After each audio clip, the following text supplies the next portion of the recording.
benvenuto a tutti voi che ci seguite, che siete qui presenti per questo terzo incontro nell'ambito del ciclo di conferenze Quadrante Tedesco. Il Quadrante Tedesco è parte del corso di letteratura e civiltà tedesca, si svolge all'interno del corso di laurea in mediazione culturale. L'iniziativa mira a fornire ai partecipanti conoscenze storiche, culturali, politiche e socio-economiche preziose nel tragitto formativo rivolto alla futura attività lavorativa nel campo delle mediazioni. La serie di incontri con personalità della cultura e del giornalismo dedicati alla Germania d'oggi prevede 3 incontri tematici per delineare la realtà tedesca contemporanea in alcuni suoi aspetti rilevanti, di carattere politico, culturale e storico. Ringrazio Flaminia Bussotti, che abbiamo la fortuna di avere qui con noi, a lungo corrispondente ANSA da Berlino, Vienna e dall'Est Europa, e da diversi anni corrispondente da Berlino del Messaggero e collaboratrice del Foglio. Collabora anche per testate tedesche. Con Flaminia Bussotti parliamo della città più popolosa della Germania, la sua capitale.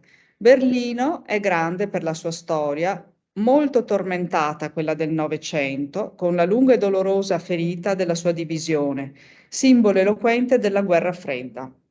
Oggi grande città per l'attrazione che esercita, meta di giovani, di persone creative, artisti, accademici, di tanta gente alla ricerca di una nuova vita in un centro vibrante.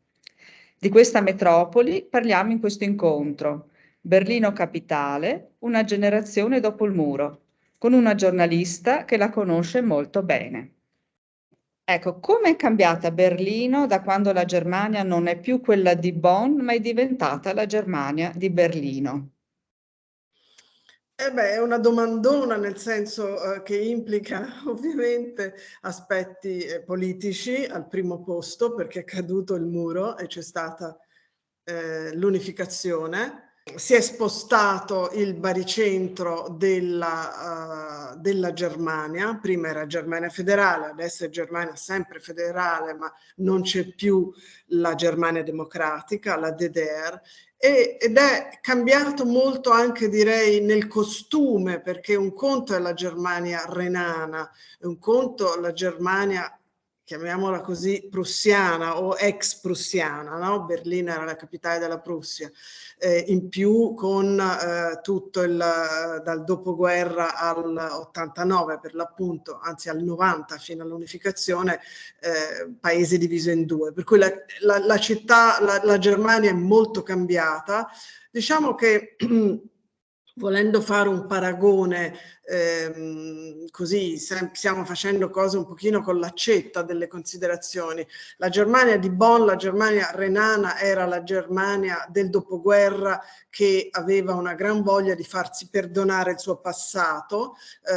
Va detto anche che la Renania, essendo diciamo più a sud e a ovest geograficamente il paese, è prevalentemente, diciamo, è la Germania sotto il limes, è quella dei romani, per cui un'altra sensibilità, un'altra cultura, un altro umorismo, prevalentemente cattolica, mentre la Germania del Nord, nonché prussiana, chiamiamola così, insomma, dell'Est, è decisamente più protestante. Berlino nella fattispecie è quasi prevalentemente atea, ma insomma ci sono differenze culturali molto forti, oltre naturalmente quella politica che è forse la più importante, cioè che la capitale si è spostata, con essa il governo, anche se non subito. Il trasferimento del governo da Bonn a Berlino ha richiesto qualche anno ed è avvenuto, mi sembra, nel primo o nel secondo anno del governo rosso-verde di Schröder, che Schröder è il cancelliere che ha vinto Kohl alle elezioni, in settembre del 98, per cui deve essere stato il trasloco insomma nel 90, 91, per cui è molto cambiata, è cambiata la geografia, è cambiata la psicologia, è cambiata decisamente la sociologia, è cambiata la mentalità. Oltre, naturalmente, va da sé, gli aspetti architettonici, urbanistici, la gestione della, diciamo, nella riunificazione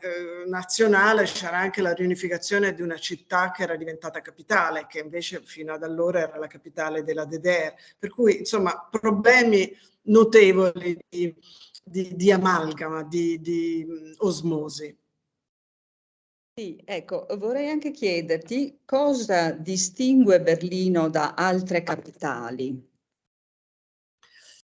Guarda, i primi anni, il muro come sappiamo è caduto nell'89, l'unificazione è avvenuta nel 90. I primi anni Berlino era, io sono arrivata diciamo con un mandato giornalistico nel 95, c'era un'esplosione di euforia di quello che sarebbe diventata questa città, il centro, la cerniera con l'Est Europa, il centro attrattivo dell'intelligenza europea, degli artisti. Insomma, c'era effettivamente un grande entusiasmo e assieme ad esso va detto anche una grande esplosione dei prezzi, il mercato immobiliare era esploso, insomma c'era questa atmosfera direi da ricostruzione, da rinascita, per cui c'era molta euforia. Negli anni è cambiata, nel senso che ovviamente questa bolla euforica un tantino è calata negli anni, con essa in alcuni periodo notevole sono anche calati i prezzi del mercato immobiliare. Ma direi, stiamo sempre parlando un pochino con l'accetta, direi che mentre Bonn, di cui si diceva che il cimitero di Washington, insomma, si faceva il paragone con Washington, che dice è molto più animato e vitale che non Bonn. Bonn era una cittadina, credo, non so, 150.000 abitanti, 200.000 con tutta diciamo l'aspetto dei diplomatici, dei funzionari, eccetera. Berlino è un colosso, oggi è diventata, siamo sui 3,8, 3,7 abbondanti milioni di abitanti, e in più è sempre stata la Germania diversa storicamente, è stata la Germania, purtroppo va detto, è stata anche la capitale del nazismo, la capitale della DDR, ma la capitale del nazismo. Hitler aveva la sua canzlei a Berlino, è stata la città in assoluto più bombardata di tutta la seconda guerra mondiale, mentre Bonn era questa ridente cittadina amabile, ecco, userei questo aggettivo amabile perché i bonnensi sono persone che gli piace vivere bene, anche come a Colonia, hanno questa birra, anche la birra è amabile, molto più dolce rispetto all'altra birra, hanno un umorismo completamente diverso, diventano pazzi per il carnevale. Berlino, insomma, il carnevale si fa, ma non è un'istituzione, cioè Berlino ha, direi, con tutti i traumi, le sofferenze, la difficoltà di metabolizzare questi drammi della storia fra est e ovest, nazismo, comunismo, eccetera, occupazione perché c'erano i sovietici, ha mantenuto un po' il suo carattere di città non cordialissima, non ti buttano le braccia al collo quando arrivi a Berlino, non necessariamente si spendono in grandi sorrisi e risate, insomma sono più pragmatici, sono più duri per certi versi, però appunto è la città che ancora risente di questa grande euforia della post-unificazione, per cui è un magnete, non c'è dubbio, in Germania, ma anche, come poi avremo modo di dire, in Europa. E all'inizio non solo Europa, perché ha attratto anche molti artisti dall'America. New York era carissima, Berlino sembrava rispetto a New York economica, per cui molti artisti hanno affittato atelier a Berlino. Questo i primi anni, oggi la situazione è diversa. Bene, ti ringrazio. Adesso cominciano gli studenti, gli studenti hanno delle Bene, domande da fare. Bene, adesso. bene. Buonasera. Sì, allora, la mia domanda riguarda soprattutto la vita a Berlino. Nel senso, quanto è difficile effettivamente vivere a Berlino per gli studenti e per i lavoratori? E poi anche per quanto riguarda gli stranieri, quanti stranieri che decidono di trasferirsi a Berlino poi effettivamente ce la fanno, riescono a costruirsi una vita e un lavoro a Berlino? Tu dici, ti posso dare del tu? Sì, certamente. Sì, tu dici, ti riferisci agli italiani o agli europei in generale o anche ai tedeschi? Perché dalla prima domanda dice quanto è difficile per i giovani e per gli operai, eccetera. Se sono tedeschi, naturalmente la strada è più facile. Il grande ostacolo è la lingua e molto spesso viene preso sotto gamba perché, diciamo, circoscriviamo il campo della tua domanda, se possibile, riferiamoci agli italiani, va bene? Perché poi forse è la cosa che interessa di più anche ai nostri studenti. Una cosa che viene spesso sottovalutata dai ragazzi italiani, perché si pensa l'inglese lo so, me la cavo se vado a Londra. A Berlino non te la cavi se non sai il tedesco, nel senso che il rischio di finire in comunità italiote come dire, di supporto reciproco è molto alto perché è una lingua che o la sai o non la sai. E se non la sai e non la sai bene è anche un enorme diaframma dal mio punto di vista. Naturalmente tutto quello che io ti dico può essere assolutamente smentito da quello o da quella che viene dopo di me, sono impressioni soggettive da persona che il tedesco lo conosce. Io ho studiato germanistica e mi accorgo che comunque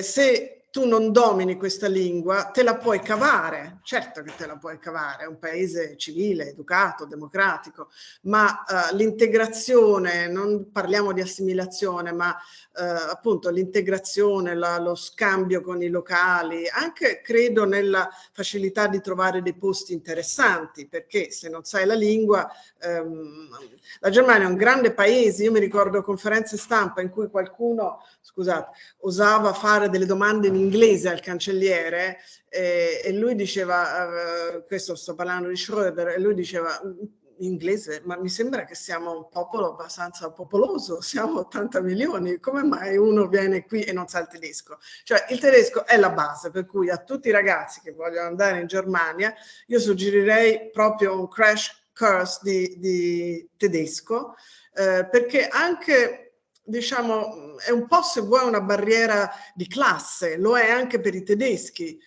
Come del resto in tutte le lingue si capisce subito da come uno parla, quanto ha studiato, no? Per cui insomma, la lingua direi che è l'ostacolo principale. Detto questo, per gli italiani continua a essere un grande polo di attrazione, ci sono molti italiani, si parla di un 25.000, cifre però sono sempre cifre un po' approssimative perché molti 25.000 sono stimati, ma di quelli iscritti all'AIRE, che sarebbe l'anagrafe degli italiani residenti all'estero, sono molto di meno. Questo vuol dire che c'è una zona grigia di ragazzi che vengono, magari stanno un anno, ospiti da qualche altro amico, cioè, per cui si dice 25.000, ma magari sono 30.000, non si sa, perché grazie a Dio non è che ci sono i visti che uno entra e si deve registrare.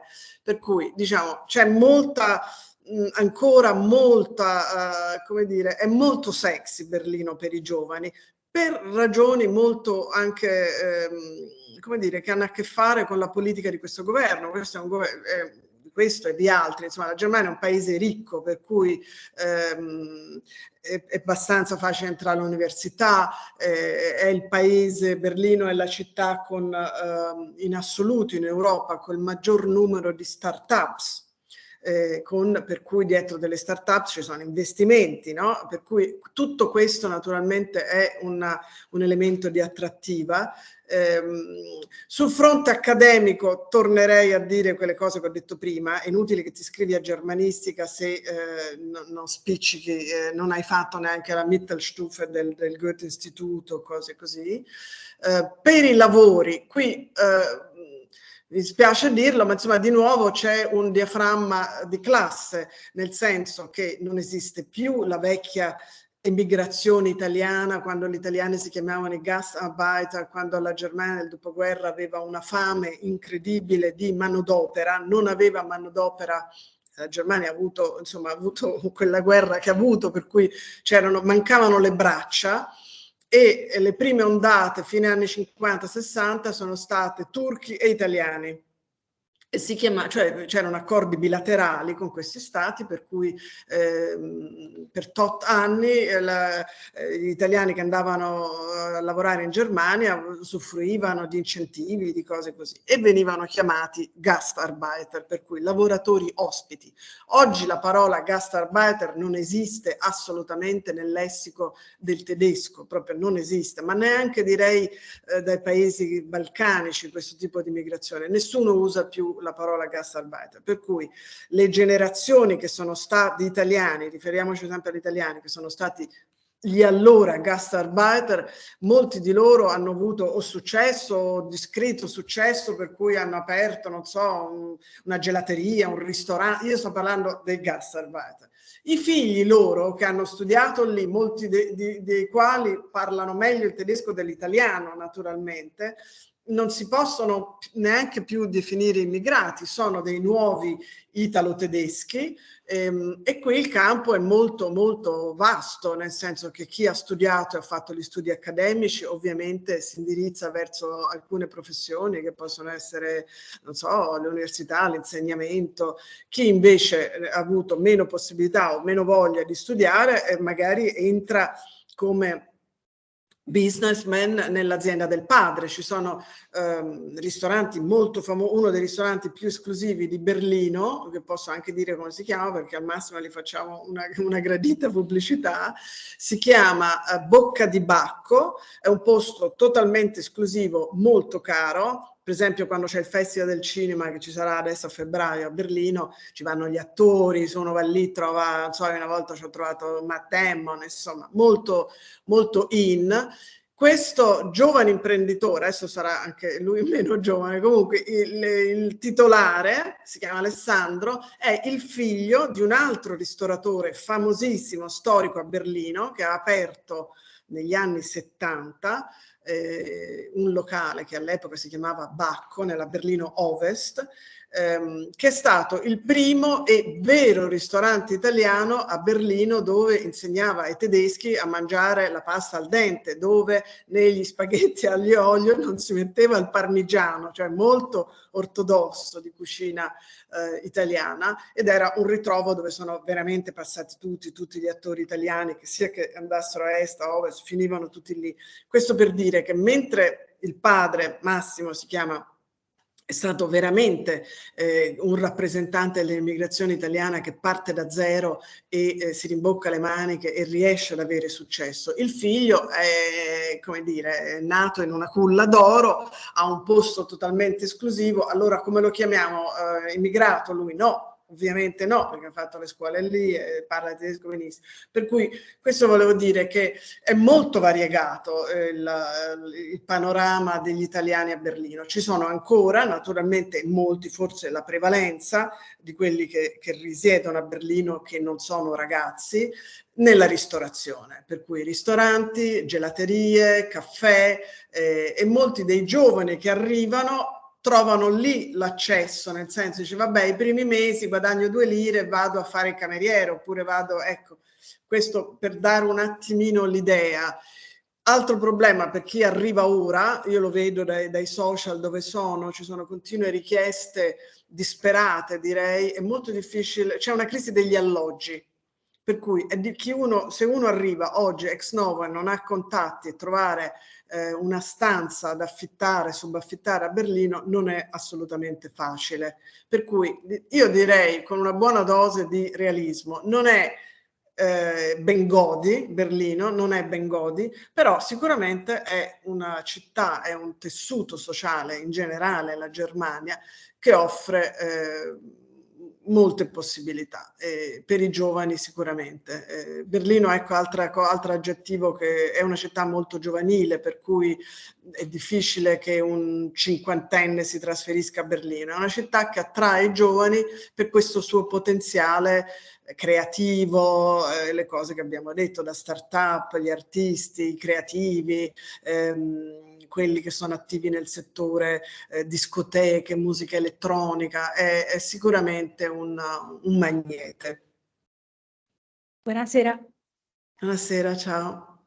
La mia domanda invece riguarda l'aspetto culturale. In particolare mi chiedevo quando e come Berlino è diventato il nuovo centro culturale europeo. Beh, diciamo che Berlino ha una sua storia, la Berlino degli anni *20, per cui ben prima dell'unificazione e ben prima anche della Seconda Guerra Mondiale era assieme a Vienna anche Parigi, ma insomma era la città delle avanguardie europee, della musica, delle arti, per cui non è proprio anche del cinema, Marlene Dietrich ha cominciato qui, per cui diciamo non è una assoluta scoperta, no? C'è questa tradizione di Berlino, città, sì, di artisti, delle avanguardie, anche un po' della gente un po' stramba, un po' folle, che osava. C'è sempre stata questa caratteristica. Poi ovviamente con la guerra le cose, insomma, c'è stato un disastro, uno spoppolamento della situazione culturale, no? Come sappiamo, i libri incendiati, insomma il nazismo ha fatto tabula rasa di una gran parte dell'intelligenza, che peraltro erano ebrei. Adesso diciamo l'aspetto culturale della nuova Berlino, stiamo parlando per cui della Berlino degli ultimi 30 anni, 31 anni, è stato molto sottolineato anche dalle istituzioni, perché Berlino, e questo significa sottolineato anche con finanziamenti, perché alla fine di quello si tratta, di finanziare le istituzioni, le borse di studio, eccetera, perché Berlino manca di una sua infrastruttura industriale. Non ci sono industrie, è una città, sai che Berlino è una città land, no? La Germania ci sono 16 Länder e Berlino è uno dei 16 Länder, ed è sempre stata tradizionalmente piena di debiti. Berlino affoga nei debiti, tanto che uno dei primi governatori della città diceva Berlino è al verde, però è comunque una città molto simpatica. Questo che ha comportato che ci sono stati degli immani finanziamenti dal governo centrale. Durante gli anni della divisione sono stati, per cui parliamo del governo di Bonn, sono stati soldi investiti politicamente, nel senso che Berlino era un'isola nella DDR, e il settore occidentale, la Germania federale, aveva tutto interesse che non morisse, non venisse soffocato dalla Berlino, capitale della Germania orientale. Per cui che cosa è accaduto? Che per decenni il governo centrale federale di Bonn ha mandato molti soldi, ma ha creato anche molte misure di incentivo a ciò che la gente andasse a Berlino e ci rimanesse, la gente, i tedeschi occidentali. Che vuol dire? Tanto per fare un esempio, chi andava a Berlino, chi si trasferiva a Berlino negli anni della divisione non faceva il militare, tanto per dire, per cui ovviamente tu attiri un certo tipo di fascia sociale, no? Non quello che vuole fare a tutti i costi il militare, ma quello che vuole proprio evitarlo al massimo. Oppure tu volevi aprire una piccola attività commerciale, industriale, le cose più stravaganti, il governo federale ti dava del denaro per cominciare, per partire. Per cui questo ha creato, se vuoi, a Berlino Ovest, un effetto un po' artificiale, nel senso che già i berlinesi di loro sono sempre stati un po' particolari, in più con questa immigrazione interna di persone, gli artisti, chi non voleva per esempio essere stritolato culturalmente, dico nella Germania dei tempi di Adenauer, un po' codina, un po' bigotta, eccetera, voleva andare a Berlino a cercare il largo, a avere questo senso d'avventura, di libertà, eccetera. Per cui effettivamente Berlino ha sempre attratto artisti, creativi, e questo aspetto è rimasto. Adesso aggiungerei che attira molto i giovani, non è una città per pensionati, assolutamente non. Le energie sono completamente diverse, è una città molto, molto dinamica, molto orientata al futuro, non al passato, per cui in questo senso c'è sicuramente una componente indotta, perché si è cominciato già negli anni della divisione delle due Germanie a, diciamo, a attirare un certo tipo di fasce sociali, ma anche un po' autoctona, diciamo, nel senso che Berlino ha sempre avuto questa personalità un po', diciamo così, un po' pazzarella, un po' stravagante. Grazie, molto Prego. chiaramente. Allora, io avevo una domanda riguardo in generale l'impianto urbanistico di Berlino, cioè l'organizzazione da un punto di vista, diciamo, dei servizi, delle infrastrutture, quanto questo, diciamo, soddisfa i bisogni e necessità da una parte dei residenti, ma dall'altra da tutto il flusso di persone, di turisti o comunque di stranieri che arrivano in città. Ecco, se magari Berlino riesce a gestire Sì, questa... ma dici urbanistico, intendo una cosa, tu parli dei servizi, cioè voglio Sì, dire, i diciamo, mezzi di trasporto. sì, diciamo in generale, diciamo, questa organizzazione del territorio. Ma direi che nell'insieme, poi purtroppo se si parte dall'Italia dipende anche un po' dalle città, ma insomma generalmente chi arriva a Berlino dall'Italia trova che la città funzioni, dunque i mezzi di trasporto, c'è molta digitalizzazione, anche se si lamentano che sono indietro, ma diciamo è tutto un po' relativo. Da noi ci sono zone, io adesso mentre parliamo sono in Toscana, che dovrebbe essere l'eccellenza italiana, c'è una connettività spaventosa, per cui è tutto relativo, ritorno a dire, ma direi che nell'insieme funziona, è positivo quello, diciamo, mezzi di trasporto, il sistema sanitario che sembrava un'eccellenza in tempi di pandemia, no? Dicevamo sempre rispetto all'Italia, loro hanno molte più unità di terapia intensiva, eccetera. Adesso in realtà è venuto fuori che stanno messi malissimo, manca personale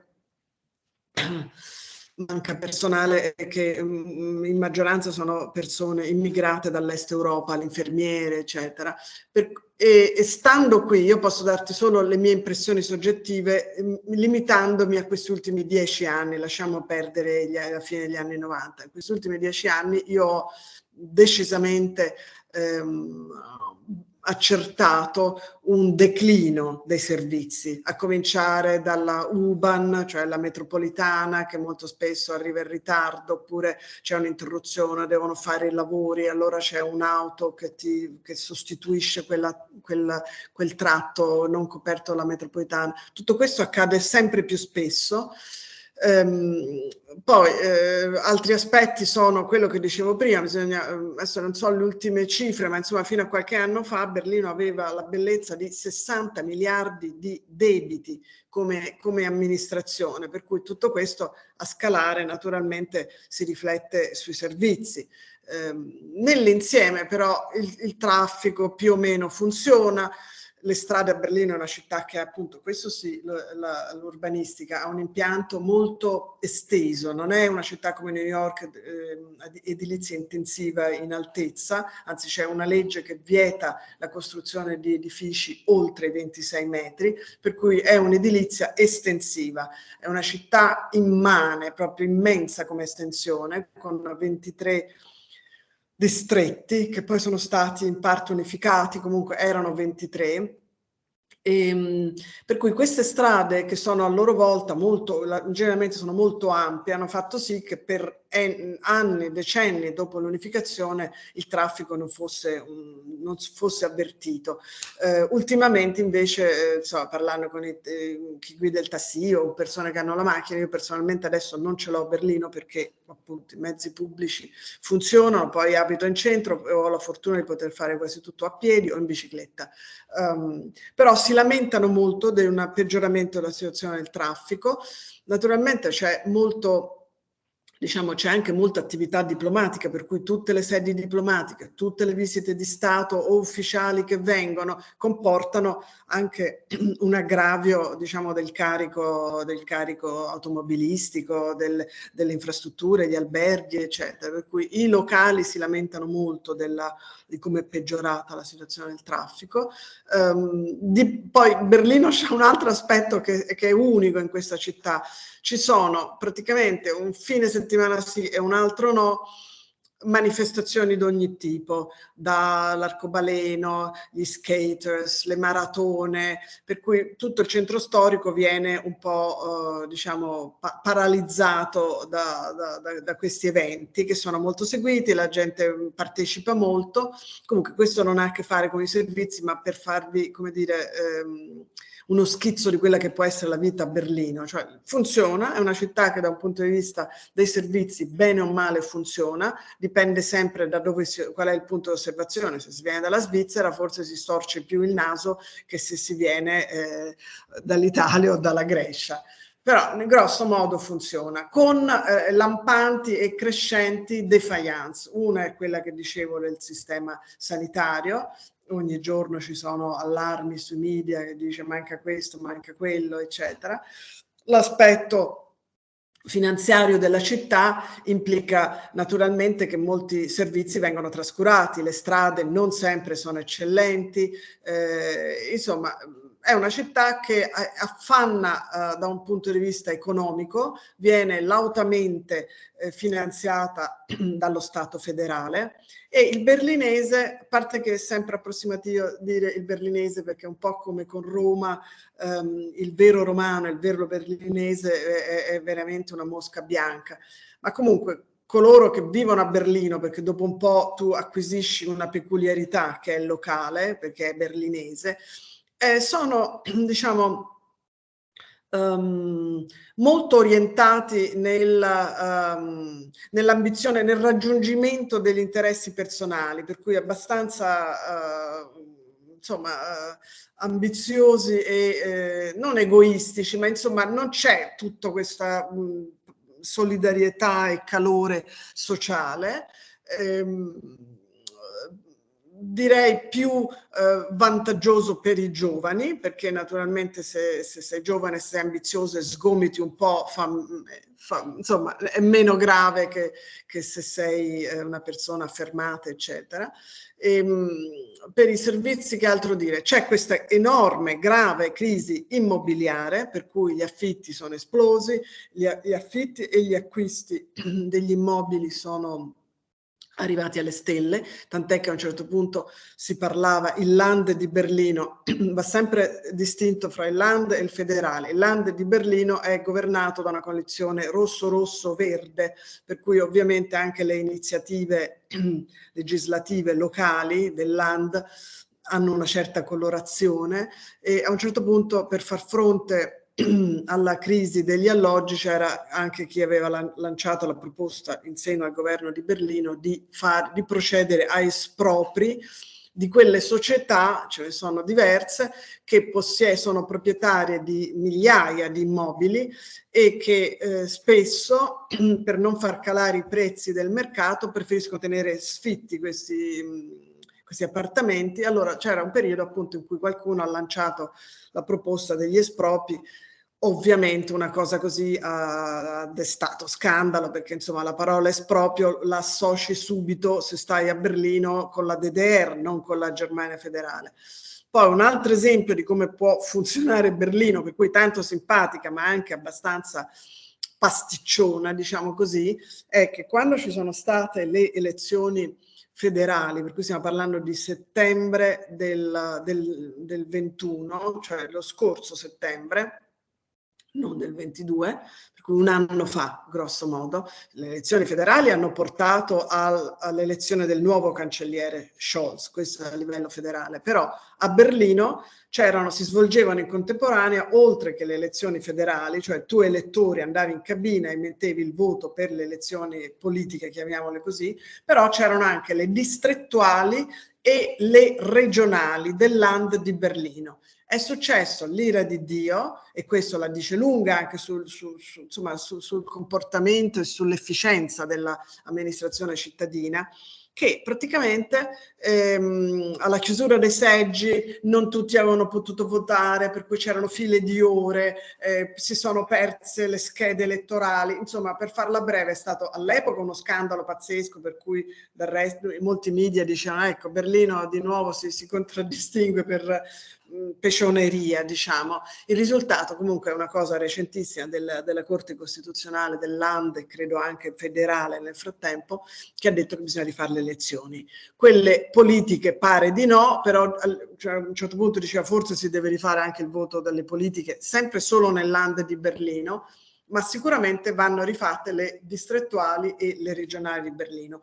Questo per darti un'idea di come a volte noi italiani tendiamo a sopravvalutare l'efficienza della Germania in generale e di Berlino. Berlino, secondo me, di tutte le città, di tutti i Länder tedeschi, è decisamente quello meno efficiente e forse anche più simpatico per questa sua, come dire, leggerezza.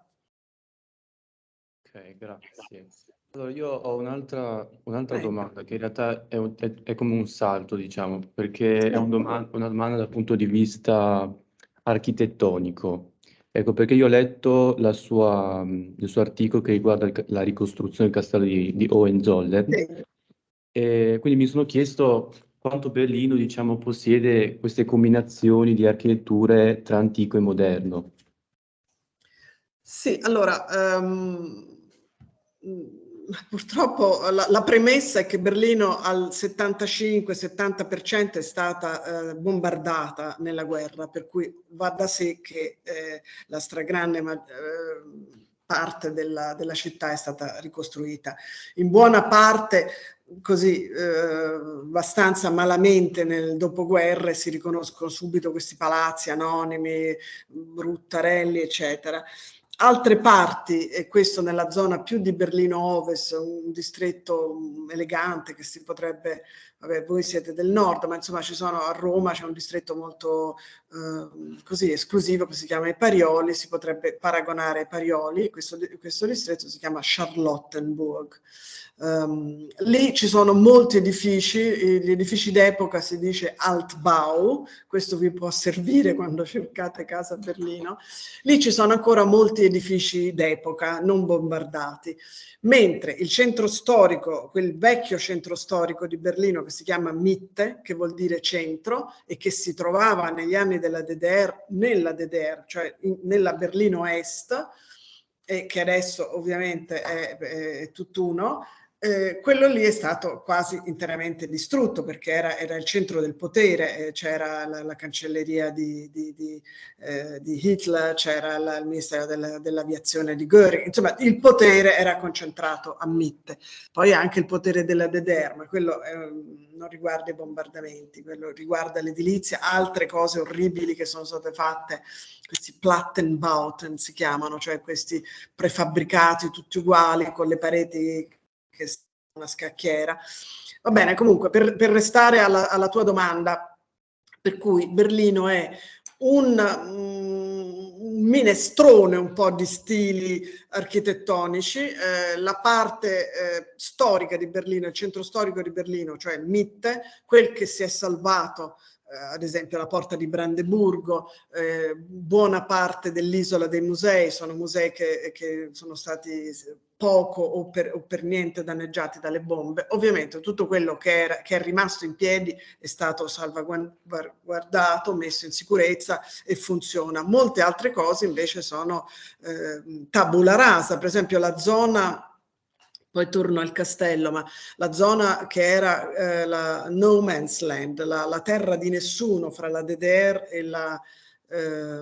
e Berlino Ovest, che era veramente campi deserti quella lì che gravita, diciamo, guardando la porta di Brandeburgo da ovest, è sulla destra della porta di Brandeburgo fino almeno quasi 1 chilometro sulla destra, si arriva al Potsdamer Platz. Quello era tutto un deserto, un'oasi deserta, perché c'erano fili spinati da una parte e dall'altra, e l'edificio che più si avvicinava a questa terra di nessuno, che era stato anche costruito in questa prospettiva di dire da ovest diamo un segnale all'est, noi siamo la cultura, eccetera, è stata la Philharmonie, che è la sede dei Berliner Philharmoniker, che stava proprio, costruita negli anni 60, che stava proprio affacciata in linea d'aria a 100 metri dal muro, 150 forse. Questa zona, il Potsdamer Platz, tanto per restare in architettura e urbanistica, è stata uno dei grandi progetti architettonici della dopo unificazione, e il progetto era stato assegnato di ricostruire questo intero distretto di cittadino a Renzo Piano. Renzo Piano ha costruito 2 o 3 edifici lì e poi altri li ha assegnati, li ha affidati ad altri colleghi famosissimi, star, tutti archistar, e hanno ricostruito questa zona che da niente, non c'era nulla. Per cui questa è una zona nuova di Berlino, che ha i suoi 30 anni più o meno, forse 30 anni no, perché avranno dovuto costruire, insomma, diciamo 28, che all'inizio, sulla quale all'inizio un po' si storceva il naso, si diceva nessuno verrà a abitare qui, nessuno insomma, invece nel frattempo è molto è popolosa, direi, c'è sempre traffico di persone, ed è la zona che ospita appunto il Festival del Cinema, che è uno insomma, degli altri eventi vetrina di Berlino. Mentre la parte più strettamente di Mitte, quella che comincia dalla porta di Brandeburgo, la porta di Brandeburgo era, diciamo, stava nella DDR, c'era il muro, ci cadeva il muro lì, per cui non era vissuta, mentre dopo la caduta del muro di Berlino è diventato il simbolo di Berlino. Da lì si parte la Unter den Linden verso est, dall'altra parte invece si chiama la strada del 17 giugno. La Unter den Linden è la strada, il grande allée, il grande viale storico di Berlino Est, e procedendo lungo questa strada si trovavano tutti edifici importantissimi voluti dal Kaiser, Prinzessin, la principessa, il principe, eccetera. Molto molto bombardato. C'è anche la seconda università, che era la prima università di Berlino Est, la Humboldt Universität. Poi c'è la Staatsoper, l'Opera di Stato, e lì dietro, cioè sulla sinistra, scendendo sulla Unter den Linden, si chiama l'Isola dei Musei, quella che raggruppa tutti i principali musei di Berlino, bellissimi, anche questi in parte ristrutturati. Per esempio Chipperfield ha ristrutturato uno di questi musei, il Pergamon è attualmente ancora deve essere finita la ristrutturazione. Sulla destra, scendendo di rimpetto all'Isola dei Musei, c'era durante gli anni della DDR questo edificio che si chiamava Palast der Republik, il Palazzo della Repubblica, che era insomma, per farvelo immaginare, un parallelepipedo enorme con delle facciate di vetro, sembrava vetro ramato, un po' scuro, e che era stato costruito quasi sopra, insomma poco distante, ma a pochi metri dall'ex castello degli Hohenzollern, dei re e poi divenuti anche imperatori di Prussia. Che è successo? Nel 1950 questo edificio era lesionato, aveva preso delle bombe, ma non era particolarmente cadente. Comunque nel 1950, siccome cadeva nella DDR, nel territorio della DDR, i governanti della DDR avevano la scelta di ricostruire questo castello o di abbatterlo. Ricostruirlo avrebbe diciamo intanto comportato denaro che anche loro non è che ce l'avessero, secondo era dal punto di vista dei governanti della DDR, naturalmente era il simbolo del nemico di classe, chiamiamo così, l'aristocrazia, cioè, per cui non avevano assolutamente interesse a ricostruire né fedelmente né non fedelmente, per cui insomma in altre parole è stato finito di bombardare, raso al suolo, e hanno costruito questo Palast der Republik.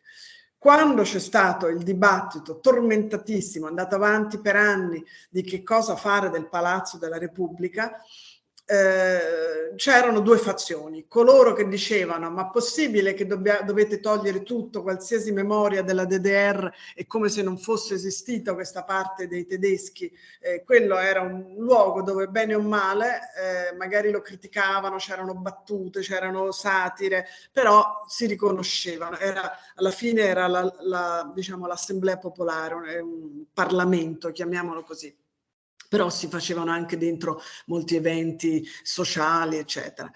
Che è successo? Molti altri dicevano ma è una schifezza questa cosa, non la vedete lì davanti all'Isola dei Musei che sono dei gioielli, questa cosa invece insomma, un blocco così, monolite.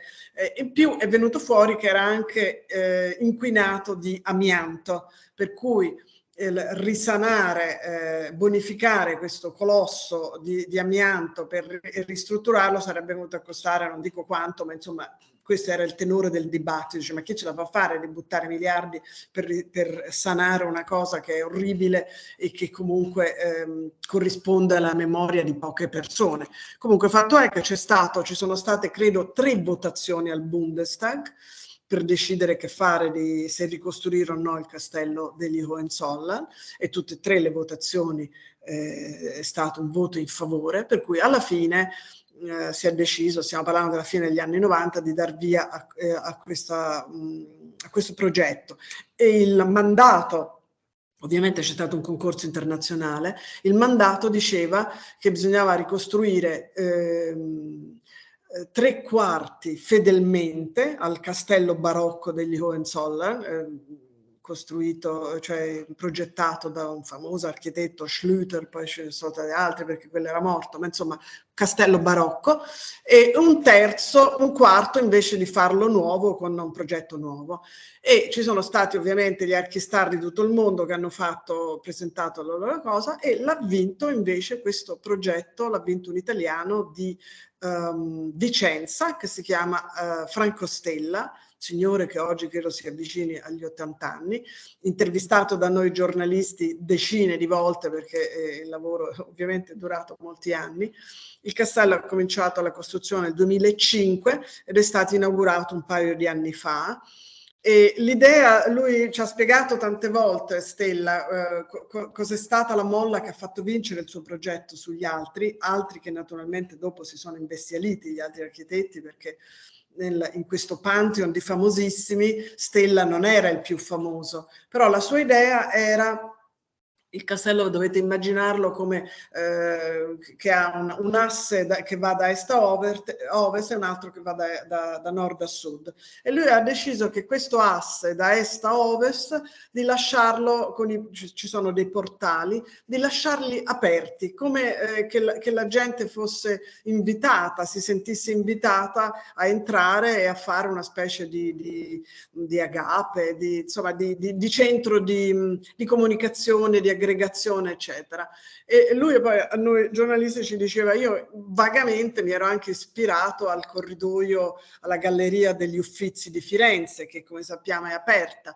Insomma, fatto è che lui è stato l'unico che ha presentato un progetto con questa galleria aperta, questi passaggi aperti dal portale est al portale ovest, e ha vinto per questa ragione, perché piaceva l'idea dell'apertura, insomma, che non fosse una rocca chiusa a se stessa. In più, da quando poi è stato inaugurato, diciamo, i berlinisti sono sempre molto politically correct, per cui non si chiama solo il castello di Berlino, ma il castello di Berlino Foro Humboldt, perché appunto mi spiegavo l'università è lì davanti, e dentro ci sono diverse collezioni, ma soprattutto è stato enfatizzato dai curatori, dai direttori, eccetera, l'aspetto come dire, c'è un museo etnologico, cioè della riflessione sul proprio passato, anche come passato coloniale, eccetera. Per cui adesso a vederlo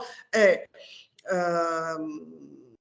un posto molto accogliente, assolutamente accogliente, democratico si può dire, perché non so se la cosa durerà sempre, ma insomma non si paga biglietto, non c'è niente, ci sono belle esposizioni permanenti, etnologica, cioè è molto interessante, ovviamente non mancano il ristorante, il caffè, tutte queste cose, poi è un grosso centro di aggregazione e io credo che lo diventerà sempre più.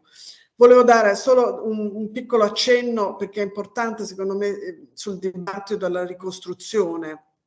Quello che diceva Stella dice, prima di tutto questa città, tutte le cose storiche di questa città, ma non solo la città, anche a Potsdam, il castello di Potsdam è stato rifatto, dice, per cui non capisco perché proprio per Berlino si debba porre il problema che non è autentico. Non c'è quasi nulla di autentico in questa città sulle cose ricostruite.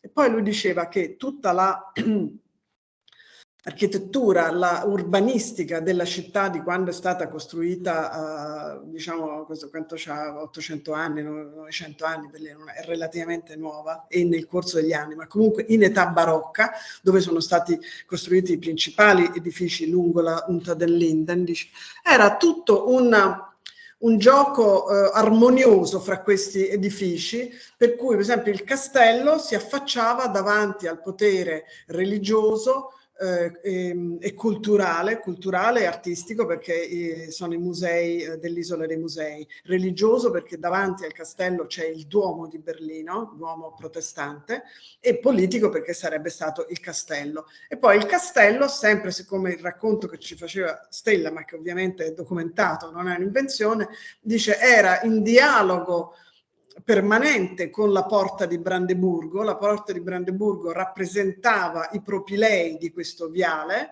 e il castello era, come dire, la tappa finale, no? Il potere, il centro del potere dove si governava. Per cui secondo me anche come dire, le argomentazioni storico, estetico, filosofiche, eccetera, funzionano. Insomma, io trovo che il castello, personalmente ritengo che abbiano fatto bene a ricostruirlo in una città che non ha memoria, che è tormentata dal proprio passato. Una volta che c'è una cosa di cui forse non si devono particolarmente vergognare, anche se questo naturalmente è stato contestato, perché hanno detto Castello è l'epitome della guerra fondai, Guglielmo II che ha fatto la guerra, sì, però nasce nel barocco, insomma, vabbè, questo è, diciamo, è materia, tuttora materia di dispute architettoniche. Naturalmente molti architetti dicono che non è bello, che è una roba, una copia fatta con la calcomania, insomma, ma questo è tipico di Berlino, perché a Berlino qualsiasi progetto diventa la scusa, il pretesto per infiniti dibattiti, votazioni, un po' come Firenze, Guelfi e Ghibellini. Va bene, ringrazio. Prego. Buonasera. Buonasera. Ah, ecco, una faccia. Allora, facendo riferimento al suo articolo che avevo letto sulla trabi realizzata da David Cerny, sì, per commemorare la caduta del muro, le volevo chiedere se la popolazione di Berlino ha apprezzato questa scultura in riferimento anche alle altre sculture che aveva realizzato Cerny.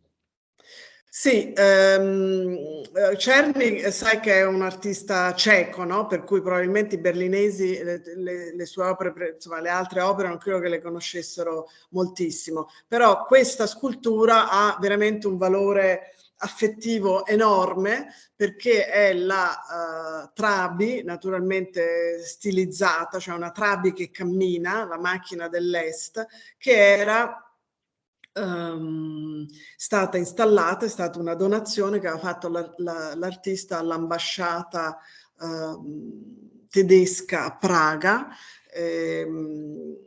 la quale ambasciata, io c'ero in quegli anni perché ero corrispondente anche dalla Cecoslovacchia si chiamava allora.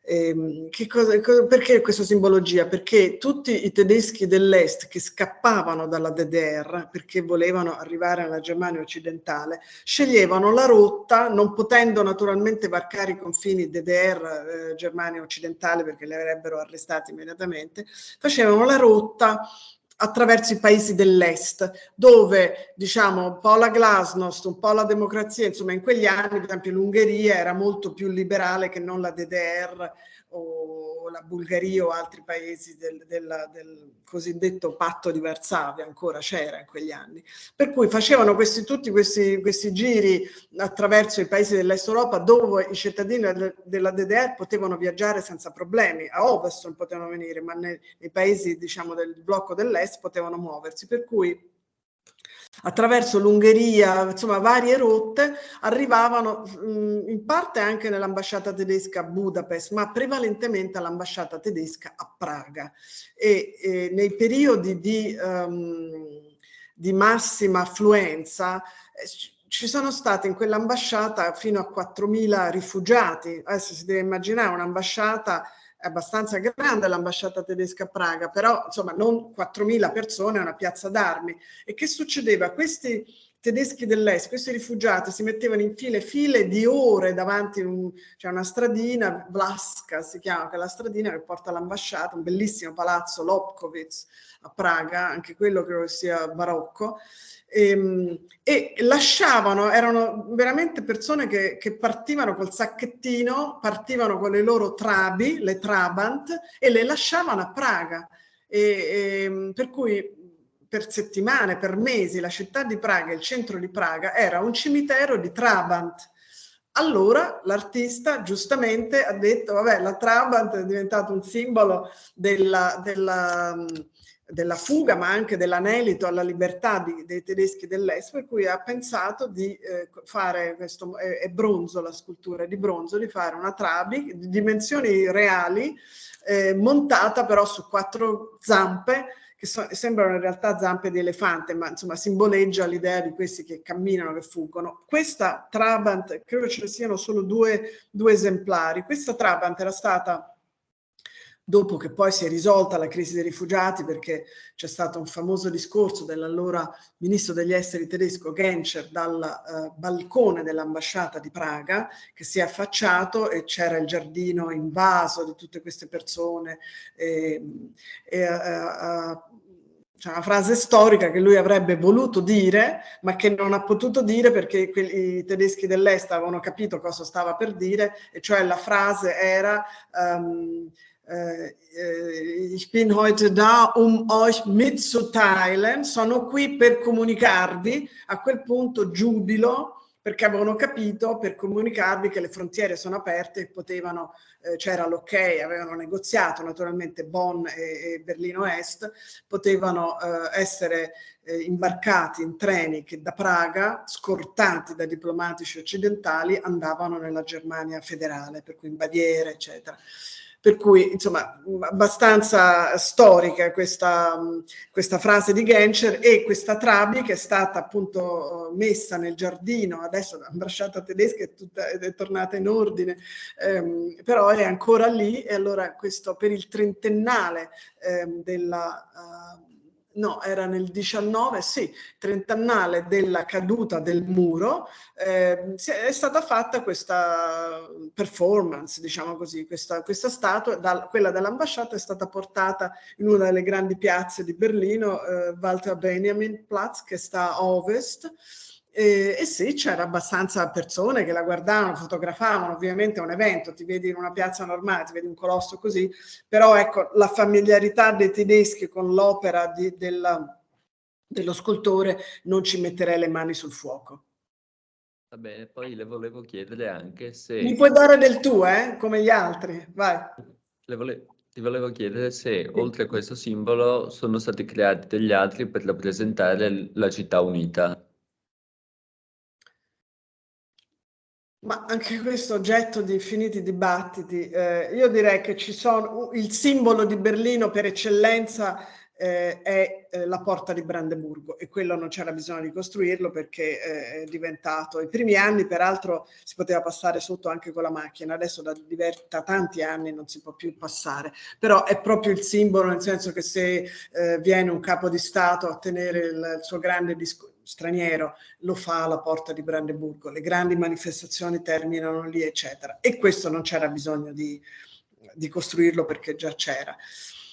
Per il dopo, direi le cose che mi vengono più alla memoria, adesso dovrei ripassare un po', ma direi sicuramente c'è sempre presente, fortissimo nella coscienza dei tedeschi in generale, dei berlinesi in particolare, il ricordo, la memoria dell'Olocausto naturalmente, per cui anche lì preceduto, accompagnato, seguito da dibattiti, ci sono stati due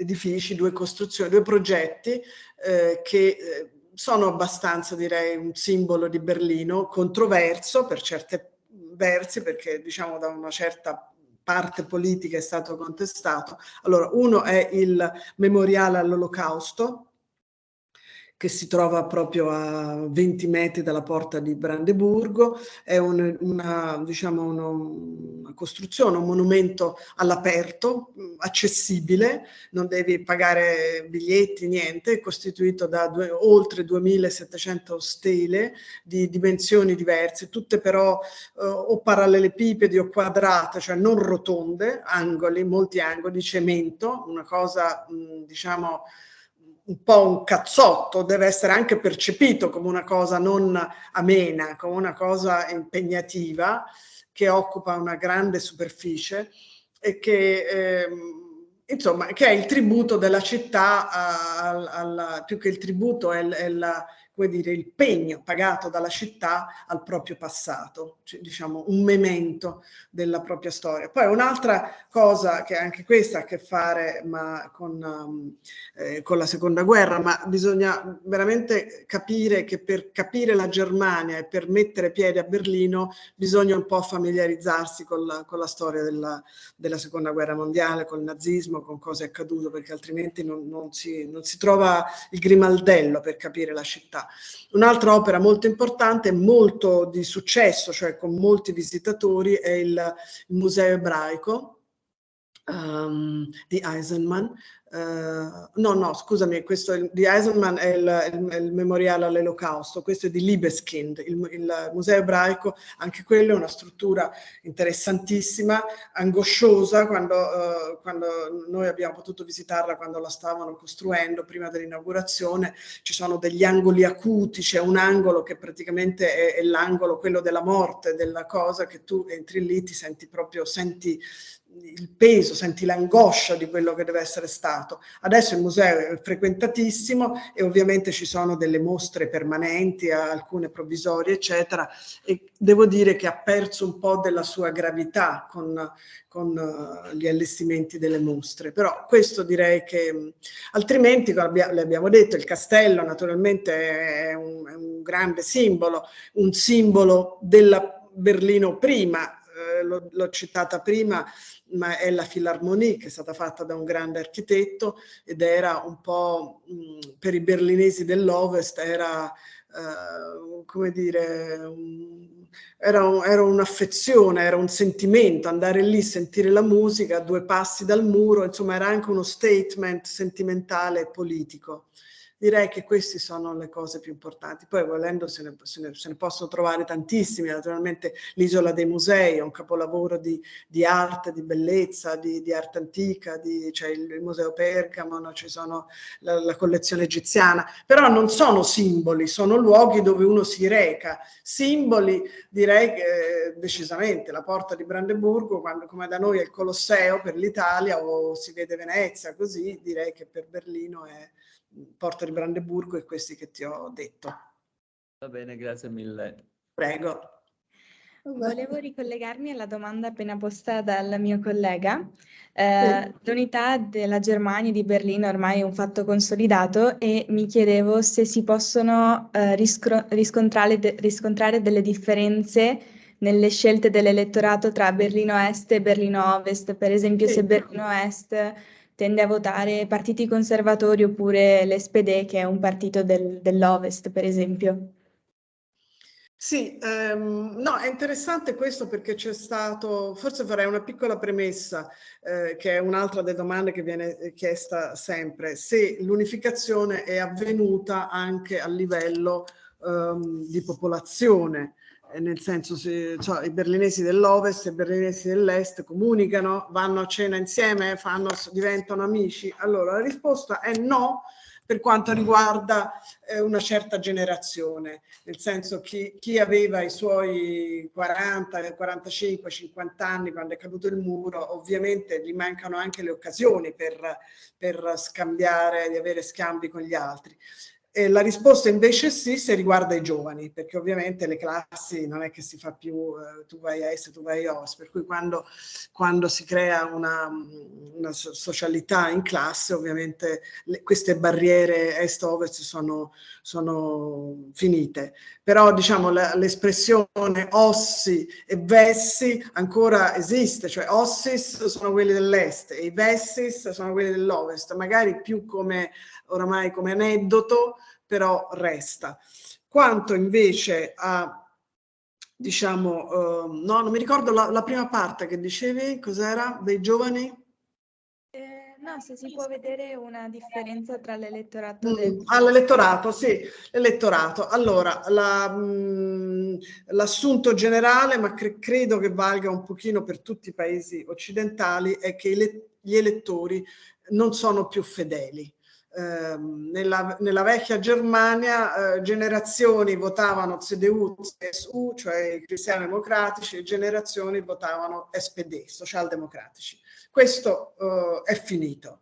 Ma non è stato soltanto alla fine la caduta del muro, è stato insomma è un fenomeno abbastanza generale, qui ci vorrebbero i sociologi, insomma con la globalizzazione i confini sono caduti, la gente trasmigra da una parte all'altra, c'è la mobilità fisica ma c'è anche la mobilità di pensieri, ideologica eccetera, per cui grosso modo, molto grosso modo, i due grandi partiti, cristiano-democratici e socialdemocratici, tutti e due nel corso degli anni hanno perso voti, fortemente voti. Prima, non so, c'erano cifre che arrivavano intorno al 40, eccetera, assolutamente non ci siamo. Poi se ti interessa, mi sono segnata delle ultime federali, le ultime politiche.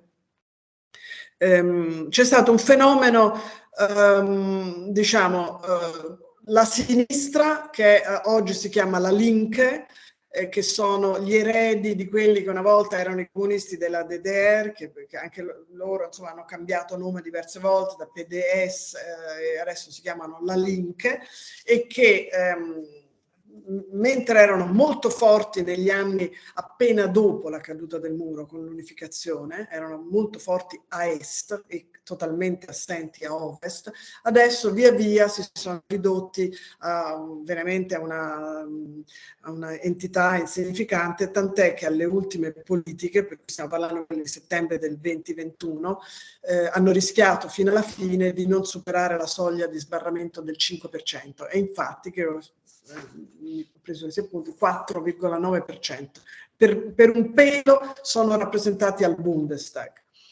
Quello che è successo dalle elezioni, ed è una, poi magari ci vorrà un capitolo apposta sulla Merkel, è una delle cose che viene addebitata alla cattiva eredità della Merkel, è che avendo lei fatto una politica molto di centro e sottraendo nel corso degli anni, lei è stata 16 anni al potere, molti voti, molti consensi alla SPD, a sinistra, e avendo lei anche avuto diversi governi di grande coalizione con la SPD, 3 per l'esattezza, il risultato è che ha, come dire, svuotato in gran parte l'elettorato dei socialdemocratici, che si è spostato verso il centro, cioè verso la CDU-CSU, con il risultato ovviamente che lei ha avuto sempre un partito molto forte che le ha concesso di essere la cancelliera per 4 mandati consecutivi, ma un effetto collaterale che le viene ora imputato è che si era creato a destra, cioè quella che una volta era l'ala destra della CDU-CSU non si sentiva più rappresentata da questo partito con lei, e si è creato un nuovo partito di estrema destra che si chiama AfD, Alternative für Deutschland, Alternativa per la Germania. E questo per la prima volta dopo le elezioni del 2013, le politiche del 2013, con il risultato che questi siedono in Parlamento, e per la prima volta dal dopoguerra, c'era un vecchio assioma dei cristiano-democratici che diceva: a destra di noi non ci deve stare nessuno in Germania, perché avevano naturalmente paura, paura del nazismo, insomma di un estremismo di destra. Adesso invece c'è questo partito, l'AfD, che ha preso alle ultime elezioni, per essere precisi, il 10,3, che non è affatto poco. Per cui chiedevi se stanno nell'est o nell'ovest del paese. L'AfD è prevalentemente, cioè l'estrema destra è prevalentemente rappresentata, maggiormente rappresentata nei Länder dell'est, cioè la ex DDR, però è presente anche in quelli dell'ovest, e la Link, che una volta era presente solo a est, adesso insomma sta proprio messa malissimo, c'è anche delle rappresentanze a ovest, ma insomma è un partito di cui si pronostica presto la fine, per cui al momento il Parlamento tedesco ha 7 partiti, di cui però i cristiano-democratici risultano come un gruppo parlamentare, per cui è come CDU e CSU, che sarebbe i cristiano-democratici o sociali della Baviera. In Parlamento adesso loro, cioè adesso dagli anni 70, sono un solo partito, altrimenti se uno li prende singolarmente c'è i socialdemocratici, la CDU, la CSU, i liberali, che adesso stanno al governo, i Verdi, la Link e l'AfD.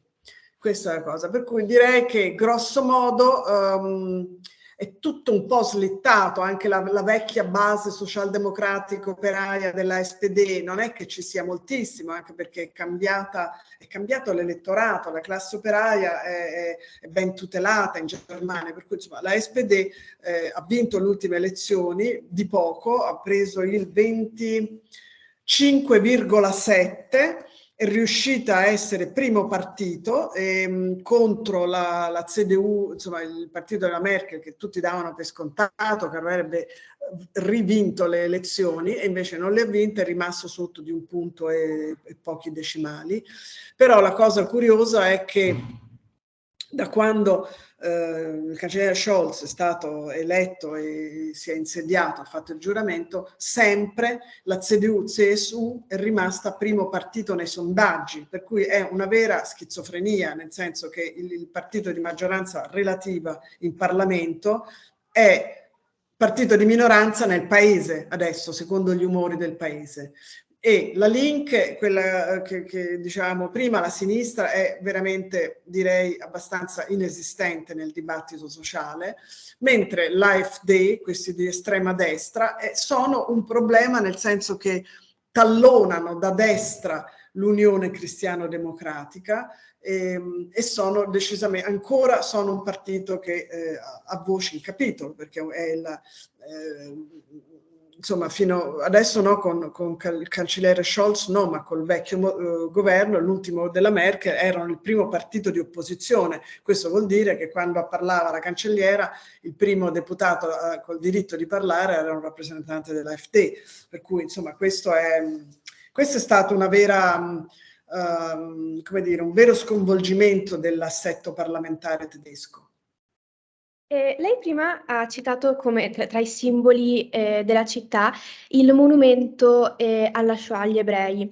E è un monumento che sappiamo essere molto frainteso, in particolare dai turisti. Si può dire lo stesso anche per i cittadini berlinesi, cioè anche i berlinesi molto spesso lo fraintendono, oppure ne capiscono di più il messaggio, comunque essendo nella loro città e vedendolo molto più spesso. Guarda, frainteso. All'inizio ci sono stati i soliti stupidi che imbrattavano, eccetera, però tant'è che i primi anni, mi ricordo, c'era addirittura dei presidi di polizia per verificare insomma, che non ci fossero abusi o cose del genere. Da anni oramai non se ne parla più, per cui vuol dire che le persone è diventato una parte integrante della città, nessuno se la prende con la porta di Brandeburgo. Temo che, siccome il monumento, il memoriale all'Olocausto c'è anche una parte documentaria, c'è un archivio, insomma, si scende a un sotterraneo dove viene spiegato insomma, la storia della Shoah. È una parte, diciamo, per chi vuole educarsi e leggere può farlo. Temo che non ci vada nessuno, cioè che il turista va, attraversa questo campo abbastanza come se fosse un po' un labirinto di cemento armato, e la cosa finisce lì. Una delle regole, ovviamente, oltre a non imbrattare, non ci si può salire sopra, neanche sedercisi. Questo è un po' più un problema, perché ti puoi immaginare il selfie, la cosa, la gente vuole salire sopra, soprattutto su quelli bassi, e farsi le cose. Ma lì spesso ci sono, insomma, dei controlli che dicono non si può salire sopra, eccetera. Ma direi che grosse cose, come i primi anni, mi ricordo, i primi anni veniva, cioè, tra i giornali dicevano c'è la svastica, il cosa, eccetera. Di questo non si parla più, per cui credo che non avvenga neanche. Non direi che è controverso, è stato, come dire, non fagocitato dalla città, ma integrato e fa parte di Berlino, come la Porta di Brandeburgo, questi grandi viali, il viale 17 giugno, insomma, non fa più scandalo, non fa più notizia, ecco. Grazie mille. E poi avevo anche un'altra domanda, questo riguardo all'articolo che aveva scritto sulla mostra realizzata a Berlino sul risparmio da parte dei tedeschi. Sì. Sì, volevo chiedere in che cosa consisteva effettivamente questa mostra e qual è stato l'impatto che questa mostra ha avuto sui berlinesi? Come è stata recepita dai cittadini? Allora, questo museo si chiama il Deutsches Historisches Museum, il museo storico tedesco. È stato un museo fortemente voluto da Kohl, è stato una delle sue ultime cose, perché Kohl aveva una forte, non solo conoscenza, ma una forte coscienza storica. Per cui non è un museo paragonabile al Pergamon o ai grandi musei berlinesi, questo è un museo, direi, quasi didattico. Bellissimo, perché l'ingresso del museo è stato, c'è una specie di piramide fatta da Pai, dall'architetto americano-cinese, bellissimo. Però diciamo non è il Louvre, è una piccola chicca dove va un pubblico abbastanza elitario, cioè tu vai lì per leggere le didascalie, se invece vuoi solo vedere e scorrere le sale, non attrae quel tipo di pubblico lì. Per cui questa è la premessa per dirti qual è stato l'impatto sui tedeschi. Il berlinese acculturato, interessato di storia o curioso sicuramente ci è andato, è stata una mostra molto visitata, però non stiamo parlando dei numeri del Pergamon, capisci? Sono dimensioni molto diverse. Poi la mostra, questi curatori e il direttore fanno sempre cose molto, molto originali, cioè ci ragionano molto su qual è l'idea, perché ovviamente un museo storico uno potrebbe dire ok, facciamo la mostra sulla guerra dei 30 anni, facciamo la mostra sul nazismo, facciamo la mostra sui prussiani, sono banali, invece loro trovano sempre delle idee abbastanza accattivanti. Per esempio una era di accostare, che avevano fatto Wagner con un suo opposto, insomma fanno delle cose molto strane. Questa mostra molto strana, cioè molto peculiare. E questa mostra qui, quando io ho visto che insomma il titolo è stupendo, perché diceva Sparen eine deutsche Tugend, una cosa del genere, cioè una virtù tedesca. Per cui per chi sta in Germania, per chi conosce la Germania e sa bene che cos'è il rapporto del tedesco con il denaro, per cui ho detto beh, assolutamente interessante, e devo dire che lo era effettivamente, perché c'erano immagini che andavano, vabbè, dall'antichità fino, si vedevano, non so, le foto con carrettate di marchi. Quando c'è stata l'inflazione, la gente per avere un tozzo di pane doveva portare una carretta carica di valuta, perché c'era questa inflazione folle. E comunque, diciamo, il rapporto del tedesco col denaro è un rapporto fortissimo. Il tedesco, c'è anche un detto che si dice, insomma, una cattiveria che si dice che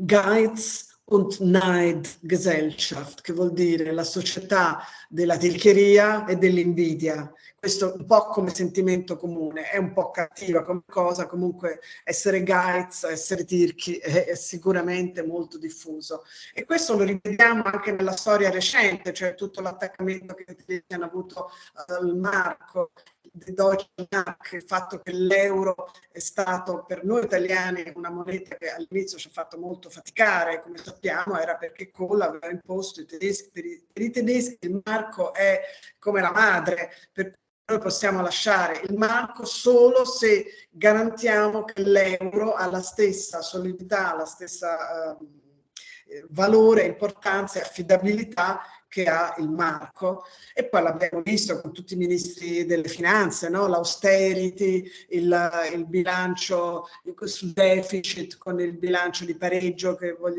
mentre l'Italia purtroppo soprattutto il nostro debito è fuori dai binari, diciamo. I tedeschi sono assolutamente, hanno anche diciamo, un vincolo costituzionale, loro non possono fare debiti a destra e a manca sui mercati, cioè loro devono avere dei bilanci in pareggio, quando si fa la finanziaria. Adesso è stata, diciamo, questa clausola è saltata con la pandemia, perché la Germania ha dovuto anche lì insomma, mettere molti miliardi per pareggiare i conti con la pandemia, per sopperire ai danni della pandemia, e adesso con la crisi energetica idem, ma per cui, diciamo, questa clausola che impone il pareggio di bilancio è stata, diciamo, in qualche modo aggirata, ma altrimenti è un vincolo costituzionale, per cui il rapporto del tedesco con il denaro è assolutamente totalizzante,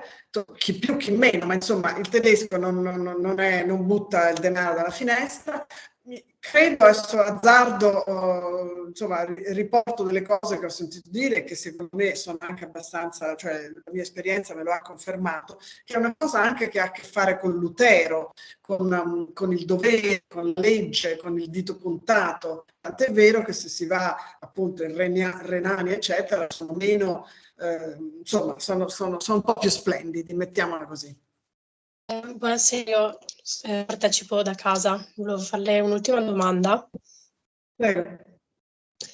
Adesso abbiamo parlato più che altro magari degli aspetti della città in generale. Io volevo chiederle qualcosa più legato alla sua esperienza, quindi qual è stato l'impatto, l'influenza che la città di Berlino ha avuto su di lei? Allora, il primissimo impatto, io ho avuto una borsa di studio in anni universitari,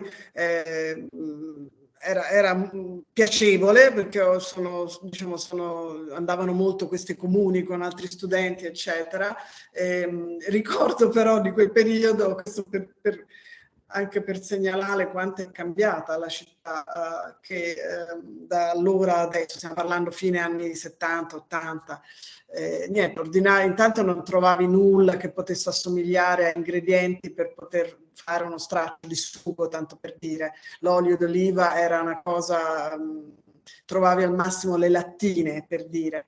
E se andavi in pizzeria trovavi queste pizze dove c'era salame, carciofini, che ne so, formaggio, naturalmente la mozzarella non sapeva neanche cosa fosse, olive, ma non le olive nostre, e dulcis in fundo, ananas sopra la pizza. Questo per dirti di come poi le case erano, insomma, non c'era un gran gusto né nel vestire né nell'arredamento, insomma era una città, insomma, avvertivi che era un'isola in un continente che viveva veramente secondo altri canoni estetici, culturali, eccetera.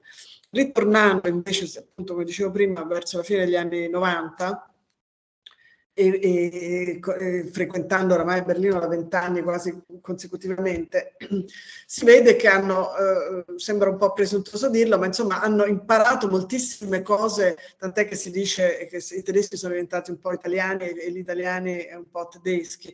Tantissime cose che riguarda il buon gusto, la cucina, il vestirsi, l'arredamento delle case, cioè non hai più quelle cose po' uniformi, un po' magari sì, molto razionali, molto, ma poco belle. Tu adesso trovi assolutamente, si mangia bene, anche nei ristoranti tedeschi, i tedeschi si vestono bene, investono nel vestire, nelle case, poi naturalmente è sempre anche un fatto di, come dire, il conto in banca, è tutto relativo. L'eleganza a Berlino è molto relativa, nel senso che diciamo la media non è elegante, insomma non so, l'arredamento, quasi la divisa, quando se vai a un concerto a teatro sono tutti vestiti di nero, camicia nera, pantaloni neri, quella è fatta.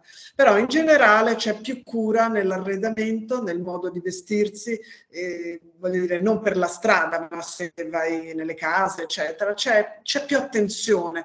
Per cui è come se effettivamente questa Europa senza confini, dove c'è una moneta unica per tutti quanti, dove si viaggia facilmente, eccetera, ha portato anche dei cambiamenti di costume e sociali, secondo me, abbastanza forti, abbastanza eclatanti in questi aspetti che ti dicevo, prevalentemente estetici, ma anche del saper vivere, cioè si godono la vita, esce una giornata di sole, tu trovi i berlinesi già alle 12 stanno tutti per strada nei caffè a prendersi, per esempio una cosa che va molto di moda, il caffè si beve, è buono a Berlino, ma soprattutto è molto buono, c'è una vera moda, tant'è che si parla la generazione del latte macchiato, è una bevanda che va molto, mentre da noi in Italia il latte macchiato, se lo chiedi ti danno il caffè latte, non ti danno il latte macchiato vero, lo fanno benissimo a Berlino, sono dei bicchieri stretti, alti, verticali, con caffè sotto, 1 o 2 caffè espressi, non so bene, poi c'è questa schiuma, ma che parliamo di 3-4 centimetri di schiuma, insomma è una bevanda molto di moda e molto italiana. Hanno imparato a dire alcune cose, alcuni termini italiani al ristorante. Io per anni andavo al ristorante e correggevo nel menù perché scriveva, non so, zucchine con una C e cose così, allora dico no, per carità, e dicevano zucchini. Adesso queste cose non accadono più, insomma, cioè, è come se fosse un po' una seconda dire colonizzazione, troppo, ma insomma un po' il ritorno dei latini per certe cose, direi. Grazie. Bene, concludiamo qui. Ti ringrazio moltissimo Flaminia, perché hai spaziato dal confronto tra Bonn e Berlino, tra la Germania di Bonn e di Berlino. Abbiamo parlato di architettura, di urbanistica, di arte, di politica, della vita quotidiana. Insomma, io non vedo l'ora di tornare a Berlino, insomma, di visitarla ancora, anche tenendo conto del tuo sguardo, no? Di una persona che vive lì, ma non solo vive lì, ma anche che la osserva in modo molto acuto, insomma. E quindi ti ringrazio moltissimo. E ringrazio Grazie a voi ragazzi, hanno fatto domande ottime, molto curiosi, quello ci vuole, curiosità. Sì. Benissimo, allora grazie ancora per tutto quello che ci hai detto. Grazie a voi, buon lavoro, buon Grazie. studio.